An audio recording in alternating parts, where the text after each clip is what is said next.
2 மகளும் விளையாண்டுட்டு இருந்த மகளுக்கு இடி விழுந்துருச்சு ஐயா.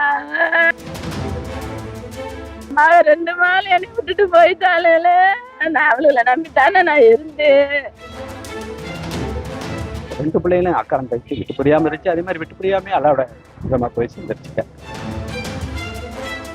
இடி தாக்கி ஒரே நேரத்தில் உயிரிழந்த சகோதரிகள், சோகம் தாங்காமல் கதறும் உறவினர்கள்.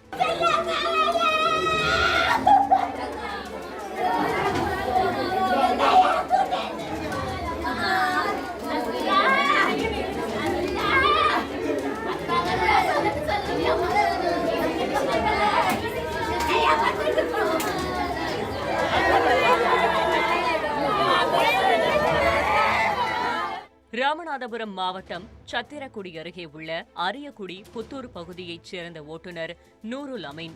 இவரது 2 மகள்கள் அரசு பள்ளியில் 9ஆம் வகுப்பு படிக்கும் அஸ்வினியா பானு மற்றும் 5ஆம் வகுப்பு படிக்கும் சபிகா பானு. நேற்று மாலை 2 குழந்தைகளும் தங்களுடைய வீட்டின் அருகில் உள்ள வேப்ப மரத்திற்கு அடியில் தாயாரோடு சேர்ந்து வேப்பமுத்து சேகரிக்க சென்றபோது திடீரென விழுந்த இடி மின்னல் தாக்கி உயிரிழந்தனர்.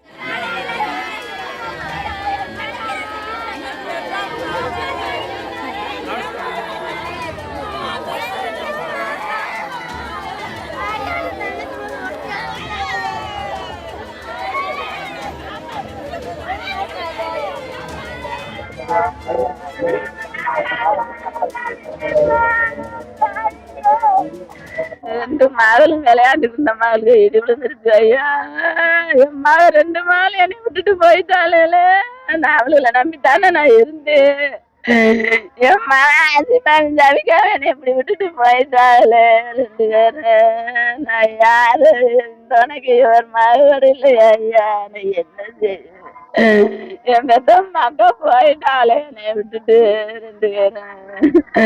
யாசிட்டியா ஜவிக்கா என்னே இப்படி வந்துச்சு உங்களுக்கு.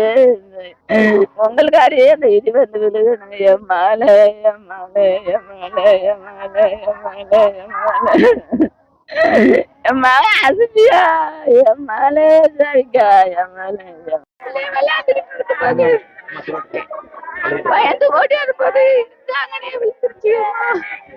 என் பிள்ளைய நான் என் தங்கச்சி பிள்ளையா பக்கத்துல எப்பவுமே அங்கேதான் ஓடுவாளுங்க. நேற்று 2 நேரம் ஓட மாட்டேன் இடி இடிச்சு வந்துட்டாங்கம்மா.